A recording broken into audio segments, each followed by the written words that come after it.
I'm back. So, Michael and Jasmina.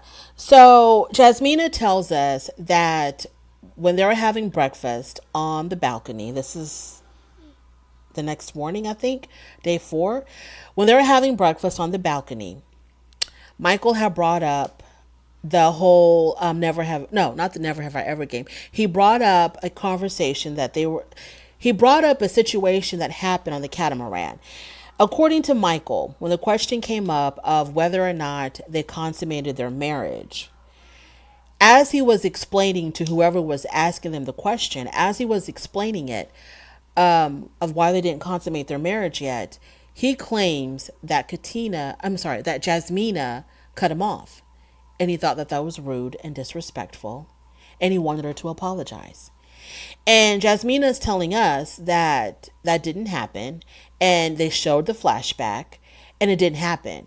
The question was asked. He was answering. He had paused.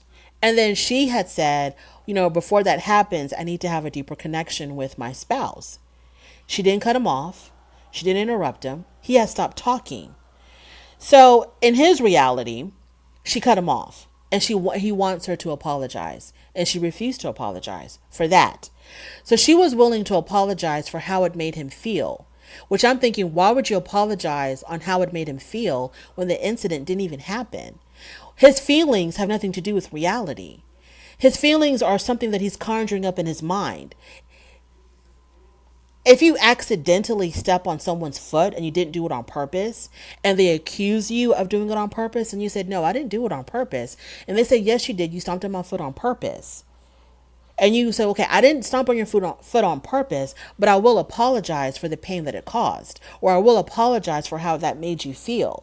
That makes sense, because the stomping of the foot actually happened. Why it happened, the reason behind it, y'all can argue about that all day long, but it did happen. What he's talking about didn't even happen. So why would you apologize? Well, I'm sorry for how it made you feel. How what made him feel? The incident didn't happen.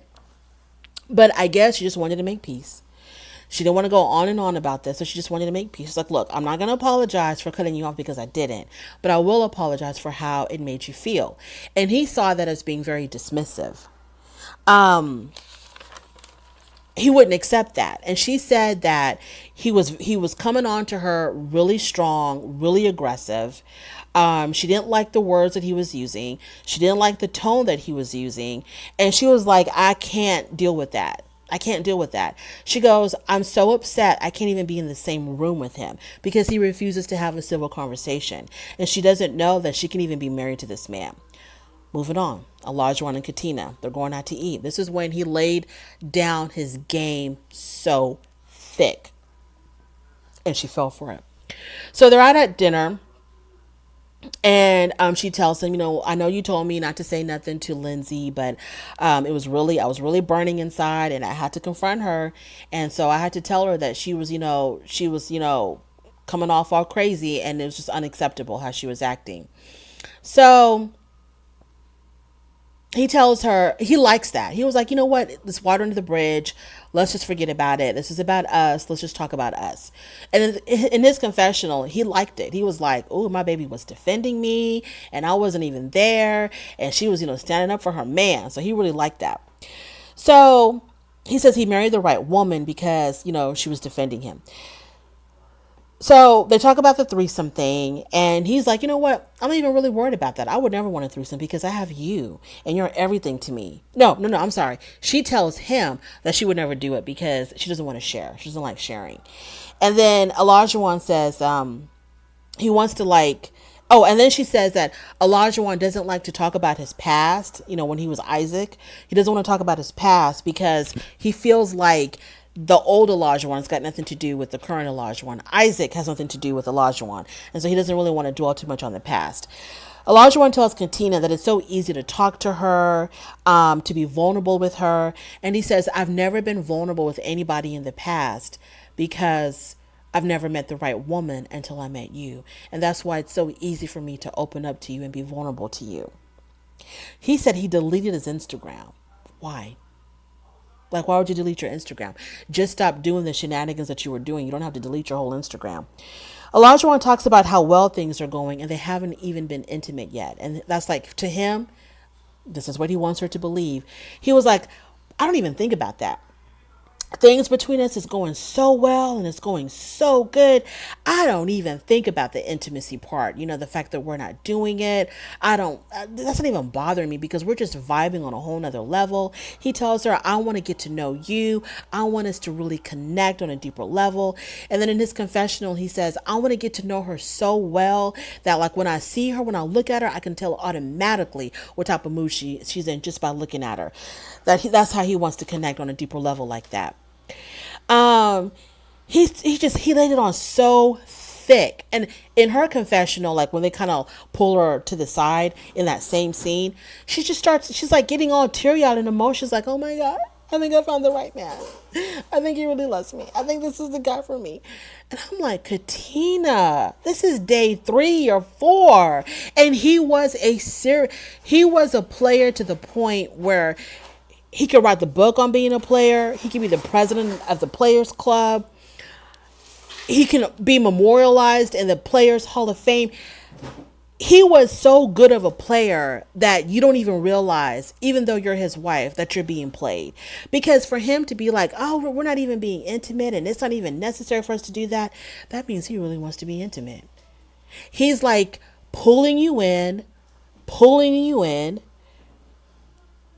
so that you can give up the goods that night. Because she had said, oh, even though, we're just, I'll just play it by ear and do whatever I feel like doing when the time comes, but I'm not really going to rush into it or whatever. She really wasn't like, I'm not going to say that she was like absolutely against the intimacy and like, we're not going to do it until 6 months down the line. It wasn't like that, but she was like, she wasn't going to do it in the beginning. She was going to wait. She wanted to really connect with him. And he laid it on so thick. We won't know whether or not it happened until the next episode, but I really think that it did. And I think he kind of played her by talking about, I don't really want that. He used that reverse psychology on her. And then she was like, well, if he doesn't really want it, then I'm just going to go ahead and give it to him because this is not what he's really interested in anyway. It's not like he's only with me for that. Alyssa and Chris. Chris is still trying to keep hope alive. So he planned a day of scubaing, okay, kind of like scuba diving, but not as intense or something. I have no idea, but some type of water activity. So he tells Alyssa, this is what we're going to be doing, blah, blah, blah. It's not that, intense. We're not going to have to go completely underwater. They're going to put a helmet on you so you can just kind of like see what things look like underneath, but you don't have to really submerge yourself with an oxygen tank and all that. And she was like, oh yeah, I'm not doing that. We're not doing that. I'm not doing that. She says, you can go ahead and do it and I'll be sitting on the shore and you can come tell me about it, but I'm not doing that. So he's like, whatever. So he goes off to do scuba or whatever it was, scuba diving. He's off doing that, having a great time. And she was watching him on the beach. But then at some point she goes inside the restaurant, I guess to have lunch.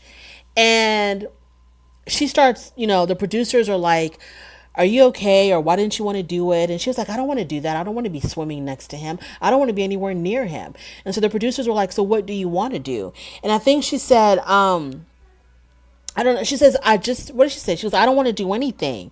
No, she goes, I want to do something easy. Yeah. The producer's like, so what do you want to do? And she's like, I want to do something easy.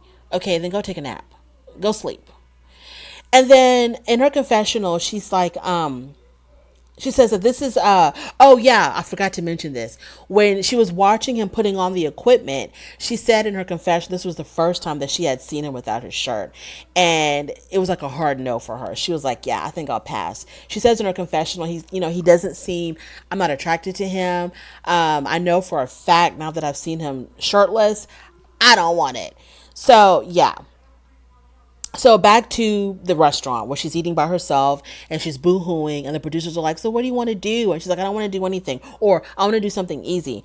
And then she goes, I'm mad at my mom. And they asked her like, why are you mad at your mom? Well, because my mom was like, I just need to just go with the flow. I just need to just do it. And I don't want to do anything with him. And my mom told me I just got to just do it so that I don't come off a certain kind of way on TV, that I don't appear in a certain kind of way on the TV.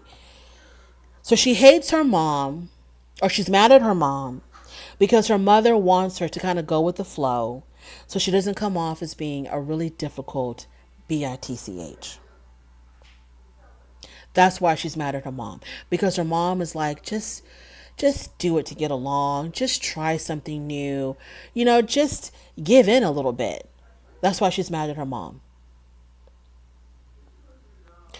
So she starts crying, and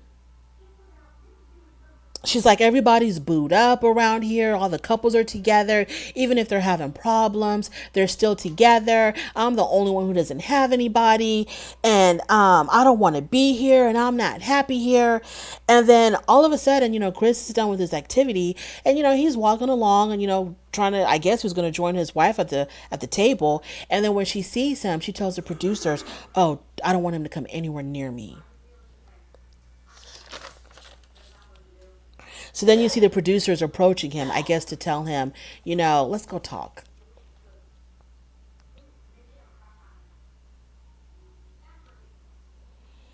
Alyssa, Alyssa, Alyssa, please go away.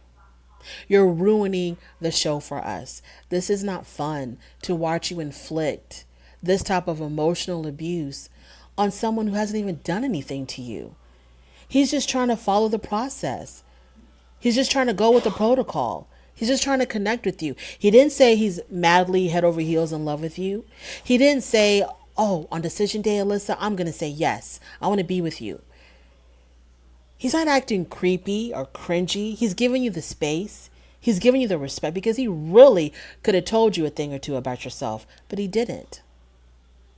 I think any other man would have told you where you can go and how you can get there, but he didn't. He's still trying.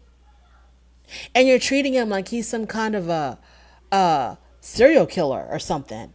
Like he's just out to get you and hurt you or something. Alyssa, go away. Just get off the show. Go find your perfect man with the scorpion tattoo, snake tattoo, whatever tattoo you're supposed to. Go find him right now. Leave. And Chris, they need to stop his little storyline or whatever and match him with someone else before this honeymoon situation is over. That's what I think they should have done. Gotten rid of her. She's so unhappy. I mean, it's almost like now they're keeping her prisoner. She doesn't want to be there. She doesn't want to be with him.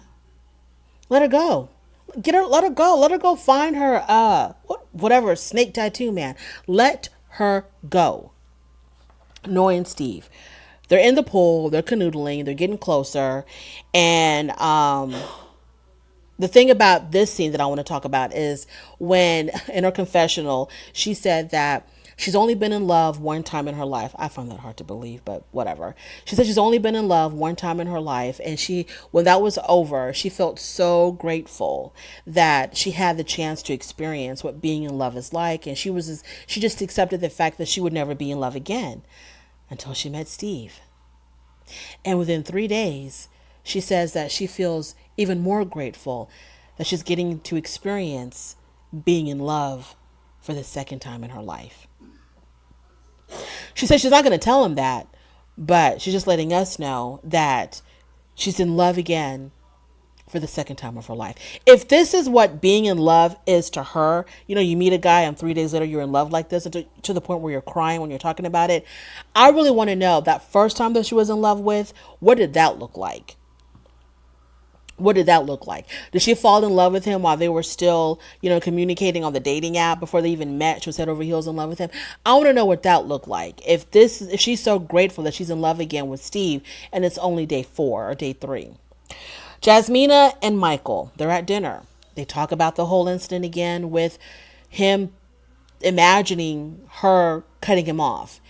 And he says to her, when you said that you weren't sorry for what you did, but you were sorry for how it made me feel, it made me feel like you were being dismissive, like you were not really apologizing. You were just kind of like brushing it off, like, yeah, I'm sorry if it makes you feel that way, and it wasn't a big deal to you. And she was like, well, that's how I was apologizing, and if you don't accept the way that I apologize, I don't know what to tell you. And he's like, well, what if I did that to you? And she's like, I would accept it. If you said to me, I'm not sorry for what I did, but I'm sorry for how it made you feel, she says, I would accept that. And I think most people would. So it wouldn't bother me if you said that. And so he was like, well, whether or not the incident happened, we're just going to have to agree to disagree. No, we don't have to agree to disagree. Roll the tape. We don't have to agree to disagree. Producers, roll back that tape and we'll see what really happened, what really transpired here on Earth. Not in La La Land, wherever you're living, Michael, but here on Earth, we will see actually what happened and whether or not she cut you off. So he apologizes for not accepting her apology or something. I have no idea. And then she said, oh, no, no. She told him that his tone was really bad. His delivery was unacceptable. She was like, you were really aggressive with the way you were talking to me, and that's just not going to happen again. And he did apologize to that. Yeah, that's what he apologized about. And he said, I've been told that before my whole life by my sisters and everybody else, that the way that my delivery is off. And I'm trying to work on it because I don't realize that it's coming off like that, but I will try to be more aware of it. And then she says, well, I appreciate you for saying that. And then he goes, are you sure you're not bothered by it anymore? And she's like, no, I didn't say I wasn't bothered by it. I just appreciate for you saying that. That's all. Lindsay and Mark. So they're having dinner, and it was supposed to be a real romantic dinner. And Lindsay could tell that Mark wasn't like in the right space. She could tell that he was stressed out. So she asked him. And he basically tells her that, so far with us, it's been a lot of highs and a lot of lows. And he basically is telling her, I think we're doing too much too fast. I think we need to kind of slow down a little bit because I would prefer that our relationship grows slow and steady, a little bit more organically than like all this lovey-dovey stuff all at once and, just kind of moving at this really fast pace. And so I think we just need to just kind of slow it down a little bit because I think she was coming off way too strong for him.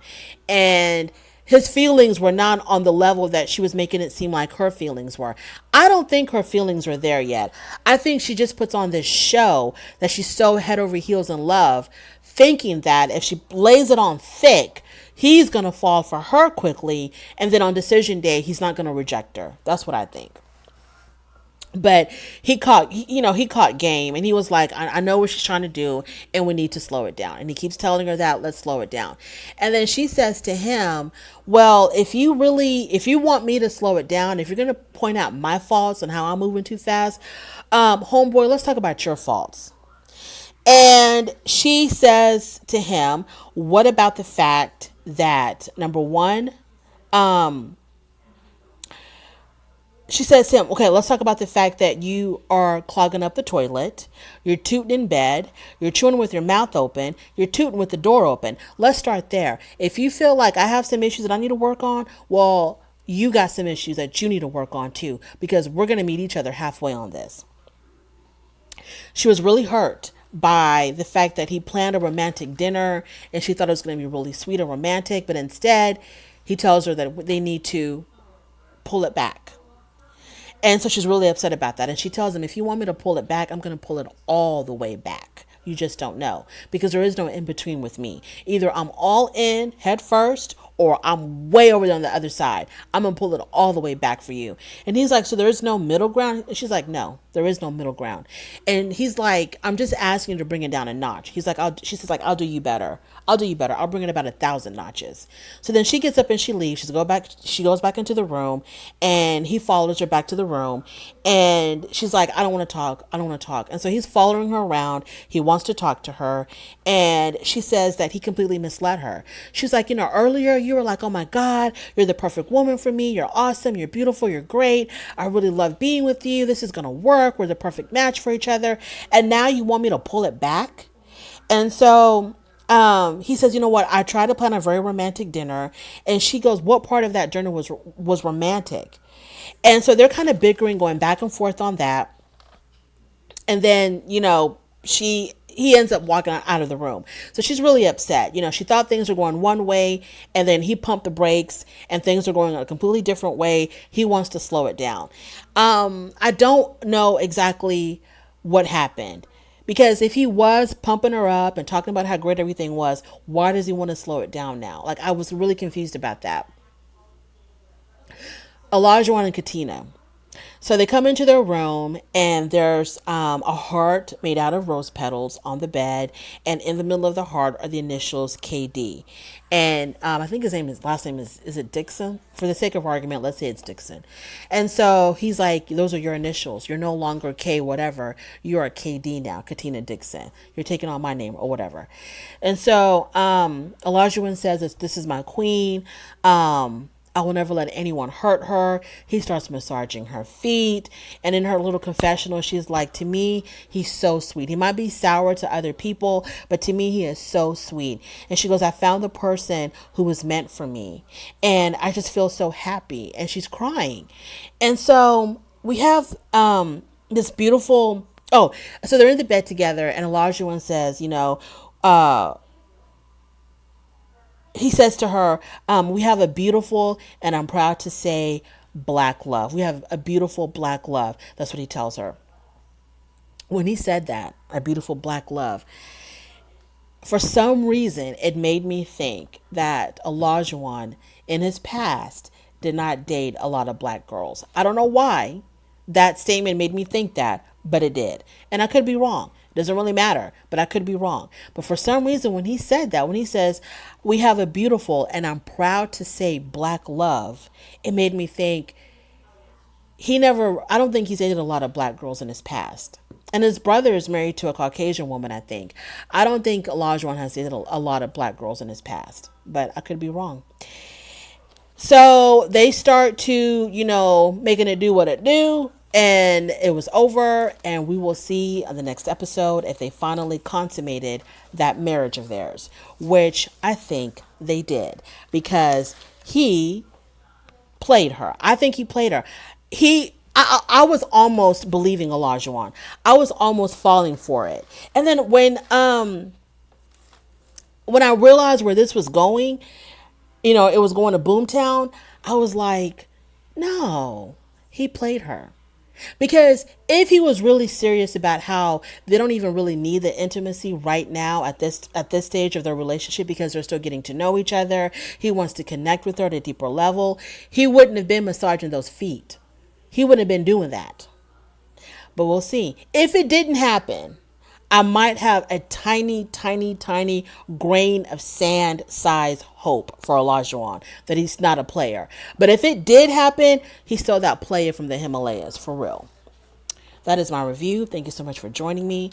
I really do appreciate it. If you made it to the end of part 2, and if you made it to the end of part 1, thank you so much. I appreciate it more than you'll ever know, because you chose to spend your hour and a half or whatever with me, and I appreciate that so much. Please don't forget to like, comment, and subscribe, and I will definitely